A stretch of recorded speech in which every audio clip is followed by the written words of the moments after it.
just with him through corners. But when you're down on power, it's the way it is. No one expected a single lap to change the narrative of the weekend, but that's exactly what happened in Shanghai. George Russell destroyed the stopwatch with a brutal lap that left Lewis Hamilton more than 6/10 behind. And the seven-time champion's reaction was so surprising that the entire paddock began to ask themselves the same question. Has Russell just become the new benchmark in Formula One while Hamilton tries to rebuild his history at Ferrari? Because what happened after that sprint qualifying wasn't just a poll, it was a statement that could completely change the balance of power this season. The Friday of the Chinese Grand Prix began like many other weekends with a sprint format.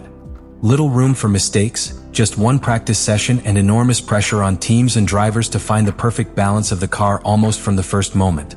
On a circuit like Shanghai, where long straights are combined with technical corners that demand absolute precision, any small detail in the configuration can mean several tenths of difference.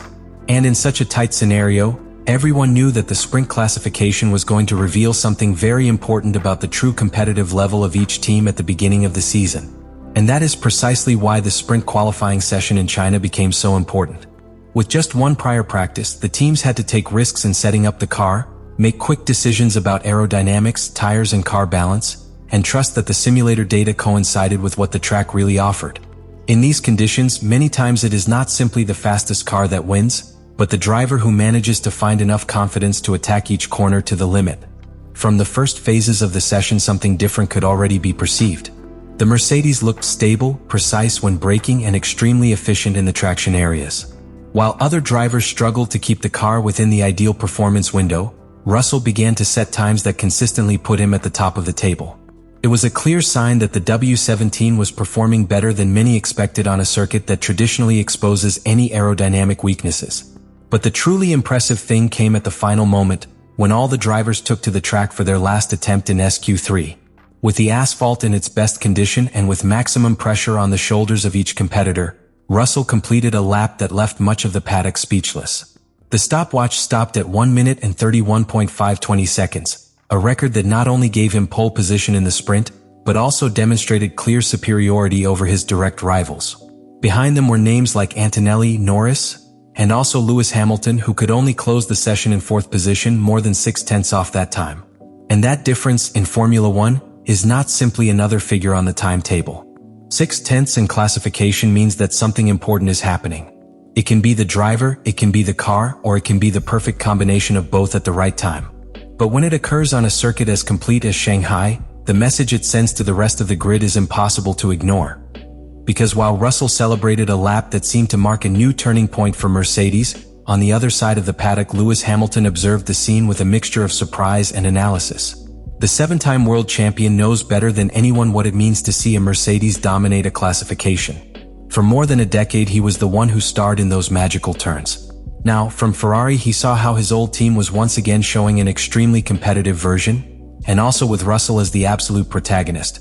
At that moment, the sprint classification stopped being just another session of the weekend.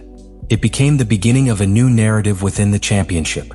One in which Russell seemed willing to definitively assume the role of Mercedes leader, and in which Hamilton, from Ferrari, began to face a completely different challenge than many imagined at the beginning of the season. What made George Russell's lap so shocking was not just the final time on the stopwatch, but everything that lap was beginning to reveal about the new balance of power within Formula One. In this sport, numbers rarely lie. When a driver manages to make a difference of more than 6/10 against direct rivals in a qualifying session, it is not just a case of an isolated good lap. It is a sign that the car, the driver, and the competitive moment have aligned almost perfectly. And precisely that was what many within the paddock began to interpret immediately after the session. Because while the engineers analyzed telemetry and the teams reviewed each sector of the circuit, the conclusion began to be quite evident. The Mercedes had found something important in Shanghai. The W17 showed a combination of aerodynamic efficiency, stability in slow corners, and very solid traction when exiting long corners, something key on a layout like the Chinese one. That allowed Russell to attack each section of the circuit with a confidence that other drivers simply didn't seem to have at the time. Hamilton finished the session in 4th position, more than 6/10 behind Russell's lap. That distance, especially for someone used to fighting for poles for much of his career, was a very clear reference to what had happened on the track. But what was interesting was not only the final position, but the reaction that followed afterwards. because Hamilton, far from minimizing what happened, hinted that the performance of Russell and Mercedes had been truly impressive. In Formula One, that kind of public recognition is never casual. When a champion of his caliber implicitly admits that a rival has dealt an important blow to the table, it means that what happened deserves to be taken very seriously. From that moment on, the conversation within the paddock began to revolve around a question that few had asked themselves so clearly before the weekend. Was George Russell consolidating himself as Mercedes' new competitive benchmark, and even as one of the dominant figures on the grid? After such a convincing sprint qualifying, the real question that began to circulate within the paddock was not only what Russell had done to achieve that lap, but what it really meant for the rest of the season. In Formula One, a session may seem isolated, but it often reveals trends that later end up marking an entire championship. And what happened in Shanghai had all the ingredients to become one of those moments that changed the narrative of an entire year. The reason is simple. When a team finds performance in qualifying, it is usually not a simple stroke of luck. Behind it are months of aerodynamic development, thousands of simulations, and extremely precise technical work. The fact that the Mercedes looked so solid on one lap suggested that the team's technical project was beginning to yield real results on the track. And if that performance was also transferred to the race pace, then Mercedes could once again position itself as one of the great protagonists in the fight for victories. In this context, the figure of George Russell became even more important. Until now, he had been seen as an enormous talent, a driver capable of winning races and standing up to anyone in certain circumstances. But what he did in China was different. It was not an isolated performance, but a demonstration of competitive leadership.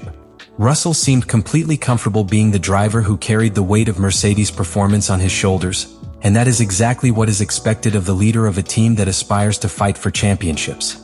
At the same time, the scene had a very special meaning for Lewis Hamilton. The seven-time world champion had made a historic decision by leaving Mercedes to begin a new stage with Ferrari, seeking to build another legendary chapter in his career. But seeing his old team setting the pace in such an important session inevitably added an extra layer of competitive tension. Hamilton knew perfectly well that Mercedes was capable of reacting when it found the right path in the development of the car. He had lived it for years from within. That is why his reaction after the classification was so significant. There was no controversy, no aggressive statements, no attempts to downplay what Russell had done. On the contrary, what it conveyed was something much more interesting: recognition. Recognition that the Mercedes driver's return had been truly impressive and that the level shown by the team in Shanghai was something that the rest of the grid would have to take very seriously. And that is where this story takes on an even greater dimension.